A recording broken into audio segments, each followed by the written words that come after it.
Assalomu alaykum. Men hozir sizlarga umurtqa pog'onasi kanalining stenozi haqida tushuncha bermoqchiman. Umurtqa pog'onamizning ichida kanali bo'ladi. Kanalida orqa miya joylashgan bo'ladi. Umurtqa pog'onamizni olib qaraydigan bo'lsak, bo'yin, ko'krak va bel sohalarida kanali diametri har xil bo'ladi. Lekin umumiy olib qaraydigan bo'lsak, 1,5-2 santimetrgacha diametrda norma hisoblanadi. Kanalning ma'lum bir sabablar hisobiga, ma'lum bir kasalliklar hisobiga diametrining to'rayishi bu umurtqa pog'onasi kanalining stenozi deyiladi. Umurtqa pog'onasining kanalining stenozining tasniflarini aytmoqchiman. Magnitniy rezonansniy tomografiya tekshirishiga asoslangan holda birinchisi 15 mm diametrdan kichkina bo'ladigan bo'lsa, nisbiy umurtqa pog'onasi kanalining stenozi deyiladi. Agar 10 mm diametrdan kichkina bo'ladigan bo'lsa, bunda absolyut umurtqa pog'onasi kanali stenozi deyiladi. Agar 5 mm diametrdan kichkina bo'ladigan bo'lsa, bunda kritik umurtqa pog'onasi kanali stenozi hisoblanadi. Yana qanday tasniflarga bo'lishimiz mumkin? Kanalning stenozini markaziy yoki total yoki lateralga bo'lishimiz mumkin. Markaziy stenozda, totalda har taraflama umurtqa pog'onasining kanalini har taraflama siqib kelib orqa miyani bosishi total stenoz hisoblanadi. Ikkinchisi kanalni lateral stenozi. Bu umurtqa pog'onasining kanalining bir tarafidan siqib borishi kanalni lateral stenoz hisoblanadi. Yana bitta turi bor, bu foraminalniy stenoz. Bunda umurtqa pog'onasini bir-biriga qo'shilgan joylarda ildizchalar, nervlar chiqadigan teshiklarini ma'lum bir kasalliklar hisobiga siqilishi foraminalniy stenoz deyiladi. Yana qanaqa turlarga bo'linadi? Agar bitta urvenda bo'ladigan bo'lsa, bir urvenli. Agar bir necha umurtqalarni orasida stenoz bo'ladigan bo'lsa, bunda ko'p urvenli stenoz hisoblanadi. Umurtqa pog'onasini kanalining stenozlari nima sababdan kelib chiqadi? Birinchisi, stenozi kelib chiqadigan birinchi sabab diskogenniy, ya'ni umurtqa pog'onasining diskining churrasi hisobiga. Churra kanalning ichiga oqib chiqqandan keyin kanalni diametrini kichraytiradi. Ikkinchisi artrogenniy, ya'ni yon o'simtalarini bir-biriga kiyishib turgan bo'g'imlarini yosh o'tishi bilan degenerativ o'zgarishini hisobiga osteofitlarni o'sishini yoki tuzlarni o'sishi umurtqa pog'onasining kanaliga qarab, tashqariga emas, kanaliga qarab o'sadigan bo'lsa, kanalning stenozi kelib chiqadi. Ikkinchisi spondilolistis kasalligi hisobiga. Bunda o'z o'qida joylashgan umurtqa pog'onasini yuqorisidagi umurtqa pog'onasiga nisbatan siljishi hisobiga kanalni to'rayishi, stenozi kelib chiqadi. Beshinchisi sariq bog'lam gipertrofiya hisobiga. O'tkir o'simtalarning ichki tarafida sariq bog'lam joylashgan bo'ladi. Bu sariq bog'lam o'zi normada 1 mm gacha bo'ladi.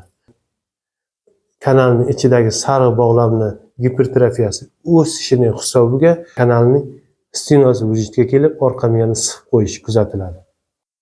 Juda kam uchraydigan turlardan bittasi, har bir bo'g'imda kapsula bo'ladi.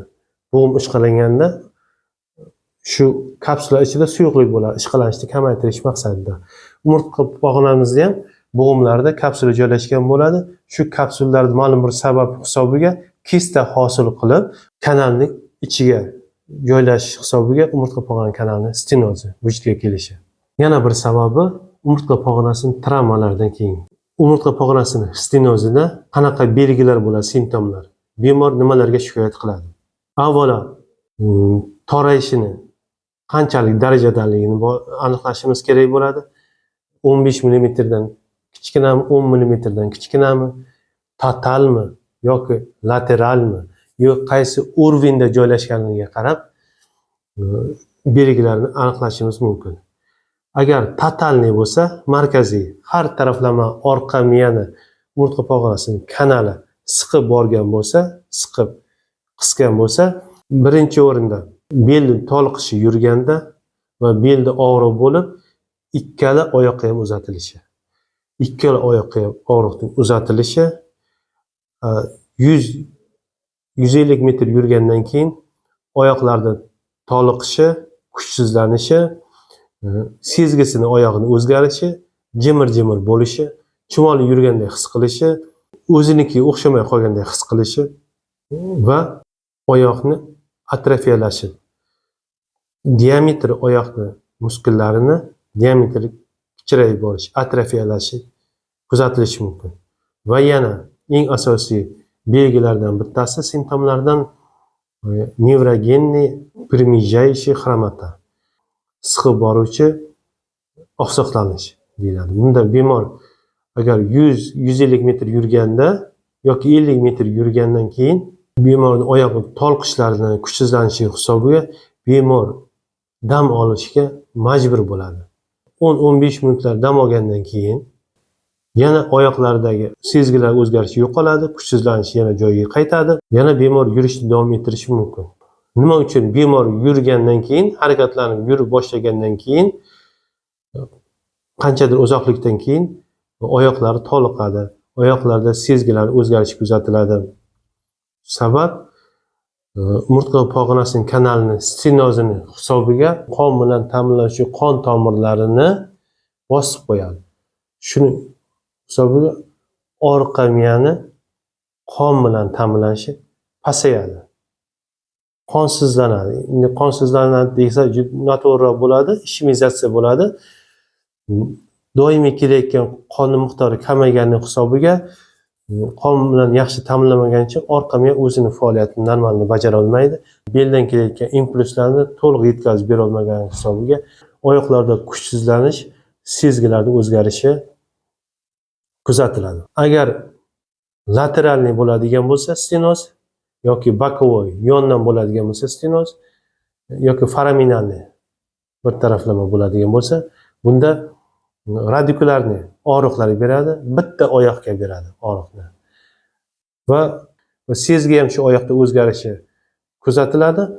Xuddi boyaga aytganimizdek, ikkita oyoqda emas, lekin bitta oyoqda sezgini o'zgarishi, jimir-jimir bo'lishi, oyoqning kuchsizlanishi, toliqishi, belda oyoqqa tortuvchi og'riqlari bo'lishi kuzatiladi. Tashxis qo'yishimizda birinchi o'rinda bel sohasini, umurtqa pog'onasini magnitniy rezonans tomografiya tekshirishdan o'tkazishimiz kerak bo'ladi. Va shunda qanchalik stenoz umurtqa pog'onasi kanalining diametri qanchalik torayganligini bilishimiz mumkin. Va ikkinchi tekshirish metodimiz elektromiografiya. Impulslarni muskullarga qanchalik darajada o'tishini aniqlashimiz zarur bo'ladi. Endi davosiga keladigan bo'lsak, davosida qaysi sabab hisobiga umurtqa pog'onasini kanalini stenoz vujudga kelgan bo'lsa, shuni birinchi aniqlab olishimiz kerak bo'ladi. Shunga qarab davo mo'ljalarini tanlaymiz. Agar perlom hisobiga, travmalar hisobiga umurtqa pog'onasining siljishlari kuzatilgan bo'lsa, uni operatsiya qilish kerak bo'ladi. Spondilolistis hisobiga bo'lsa, ya'ni umurtqa pog'onasini bir-biriga nisbatan siljish hisobiga bo'ladigan bo'lsa, buni ham operatsiya qilish kerak bo'ladi. Onkologik sabab hisobiga bo'ladigan bo'lsa, o'smalar olib tashlashga operatsiya qilish kerak bo'ladi. Qisqacha mana shular haqida aytmoqchi edim. Savollaringiz bo'lsa kommentariyada qoldirishingiz mumkin.